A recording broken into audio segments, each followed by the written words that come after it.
That side of things, gentlemen? I'm ready. They are now 2-0 for the first time since 2011. They already have a league-best 10 takeaways through 2 games after totaling an NFL 13 takeaways all of last season. Those 10 takeaways have led directly to 31 points on the board, which is 2 TDs more than they've allowed through 2 weeks. Defense is legit.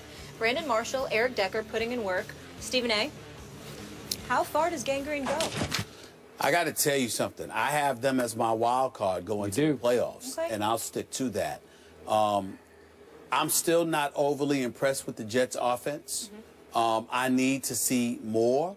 Whether it's Chris Ivory or somebody else running with the football, they just need to do a better job. As I'm looking at this right now, I'm seeing a running game that's essentially, I mean, what did they do here? You've got a running game where their leading rusher was 57 yards. It's more than 4 yards a carry in Chris Ivory, but nevertheless, I need to see more from their running game. I hope Eric Decker is healthy because he was playing well before he got hurt, but it doesn't look good, doesn't sound good. Brandon Marshall's the #1 receiver in this league. He's a stud, and what I love about him most is that he's best when the bright lights are on. He's one of those guys that the more the lights shine, the bigger the moment, the more he shows up. And so I just think that's a beautiful, beautiful thing. I will openly confess to you, I was very impressed with Ryan Fitzpatrick from the perspective. I didn't realize he had legs like that. You know how you watch somebody, but you're not really watching them. You're not paying attention to them. They're a journeyman. He's been on 4 different teams in the last 4 years. You're not really expecting much from him. So throughout the years when he was someplace else, whether it would be Houston, Buffalo, or what have you, you didn't really pay much attention to him. And then all of a sudden you sit back on Monday Night Football and watch this dude, and you're like, wait a minute, I didn't know he could do that. And that's how I looked at Ryan Fitzpatrick. I didn't know that he could run the football the way that he was running the football. So I give him a lot of credit for that. He still needs some work on the deep throws. It wasn't accurate. He was just throwing it up there, hoping that Brandon Marshall would go get it. That was a bit problematic. So on the offensive side of the ball, I still think they got a ways to go when you consider the way that the Colts were decimated in their secondary, in terms of their 4 corners being out, in terms of having somebody from the practice squad in your lineup, not really having a lethal pass rush. I just felt like the Jets left some points off the board. They should have scored. They should have scored. Much more than they ended up scoring. So I'm not overly impressed with that, but I am very impressed with Brandon Marshall. And I think, you know, this kid, Numa, you know, I like him. I liked him. I think I saw some moves. I saw some athleticism. Obviously, he only had 1 catch for 27 yards. He was targeted about 3 times. It was a big one. But it was a big one. Because he's got tight end size with wide receiver. He's got tight end size with wide receiver. Absolutely right. So I like what I'm seeing from receivers. I'm not sure about Fitzpatrick, but he can move with the ball, which I think is a big plus. And I think he'll keep the turnovers as a minimum, which is what I'm not sure about with Geno. This defense is big time. First of all, you got Revis. You got Cromartie out there, who I spoke to yesterday, and I was like, what the hell are you playing for? Why are you even playing? Stay here, sit down. You're like, man, I'm ready to go. My teammates need me. I need them. I'm going. I'm ready to go. I said, all right. But I looked at him, and I said, this guy is out there with Revis, and this dude's screen, oh, I like him a lot. And Pryor was up in there, Gilchrist at your free safety, and then Muhammad Wilkinson was all over the place. Keep in mind that you've got pressure on Andrew Luck all night long, and you didn't even have Sheldon Richardson. No. Who, by the way, the league has not reacted on the whole speeding issue where he was going 143 miles an hour in his Bentley with a 12-year-old in the back seat. They haven't even addressed that yet.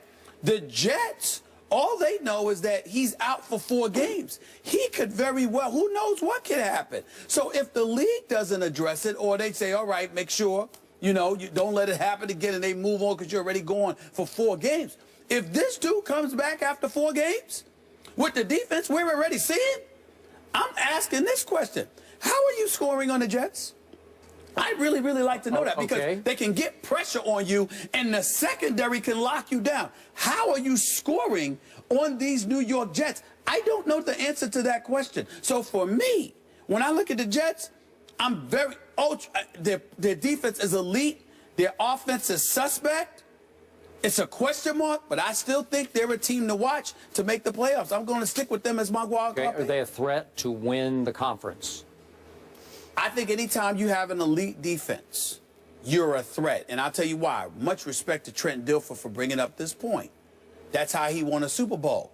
He sat up there, you know, didn't make mistakes, wasn't spectacular, but did his job, didn't make mistakes, and left it to his defense.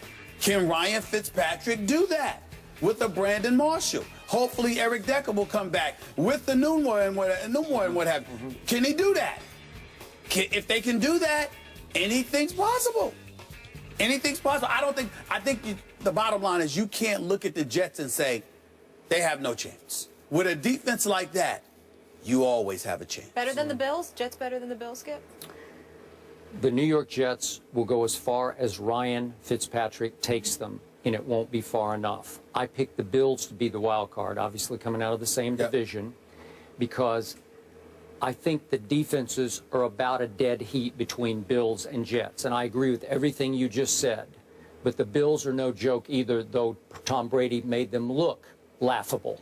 But they're no joke, and they will continue to show you that. Okay. But I like the Bills' weapons on offense more than I even like the Jets. And I love Brandon Marshall. But I think Ryan Fitzpatrick has maxed out so far. I think you've gotten the best of him.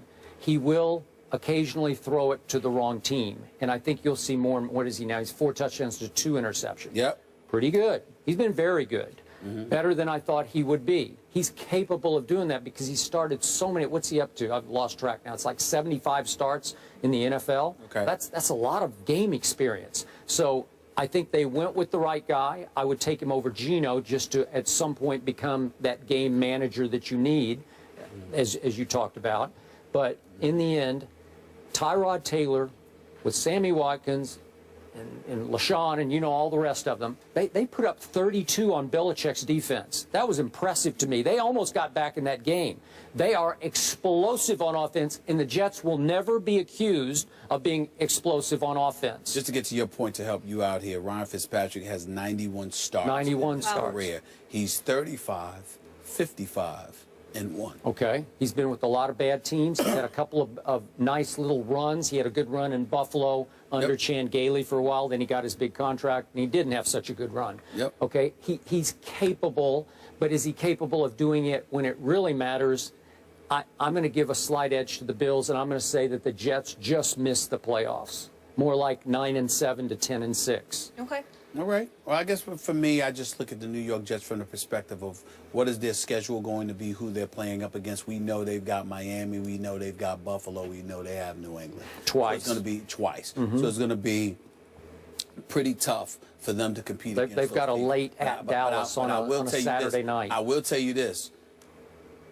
They got a game coming up this weekend against the Philadelphia Eagles, which we will talk about later. I kind of like the Jets. I reserve the right to change my mind, but I kind of like that. I kind of like the thought of those dudes going after Sam Bradford. Yeah. What you going to do I about do, too. We'll see. You guys mentioned RG3 earlier. He's back in the news. Reports out of D.C. say RG3's not on speaking terms with Kirk Cousins. They can't even be in the same room together. He responds to the reports after the break. We'll get into it.